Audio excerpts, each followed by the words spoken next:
Olkaa hyvä. On paljon onnea. Kiitos. Mitkäs noi on? Aina. Mä oon hankkinut tällaiset onnen okulaarit. Ja katso nyt.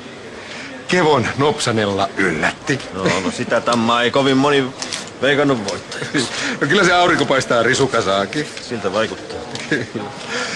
Meidän täytyy ruveta käymään täällä useammin. No mun pitää ruveta veikkaamaan sun kanssa kimpassa, jos voitot on tollassa.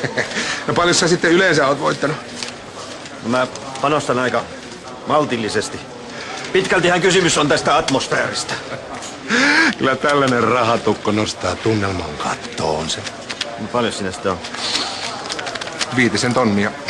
Onneksi olkoon.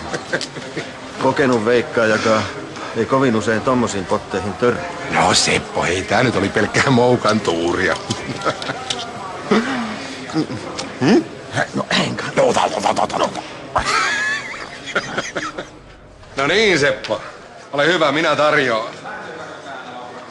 Jaa, kiitosta vaan. Mä en tiennytkään, että täällä voi voittaa tällaisia summia.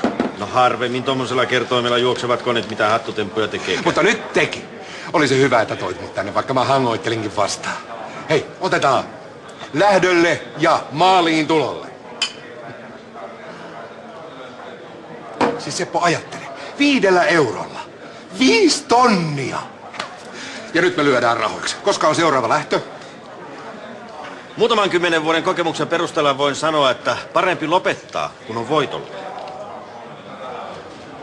Ja meinaat sä, että mä en pysty toistamaan tätä temppua? Mä tarkoitin vaan, että ne voittorahat voi kadota sieltä lompakosta ihan yhtä nopeasti, kun ne sinne tulikin. Sun kannattaisi nyt vihdoinkin nauttia siitä, kun sun onnes on kääntynyt. Niinpä. Ehkä se tosiaan nyt on lopultakin mun vuoro. Hei, otetaan sille. Onnelle! Miljoona ruusua kauniille naiselle. Ja tässä sämpylä ja Nopsan, joka ei koskaan laukkaile. Niin kuka teidän oikeeta? Mä löin sinne huoltamon kukkavaasista. Ja te olette aivan ihastuttavaa. Ja te olette hieman humalassa. Aivan. Mutta minä en enää hetkeäkään pystynyt olemaan ilman teidän kasvojenne kaudella. Tuu nyt peremmälle oven edestä möykkäämästä. Joo. Seuraavalla kerralla kyllä voisi tulla selvintää. Tänne.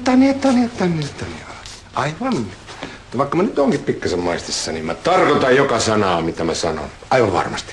Mä uskon sen. Ups.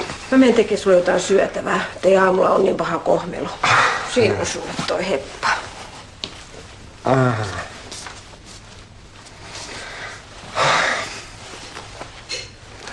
Nopsanella. Juokse sinä Nopsanella, taivas on niin tumma ja kotia on pitkä.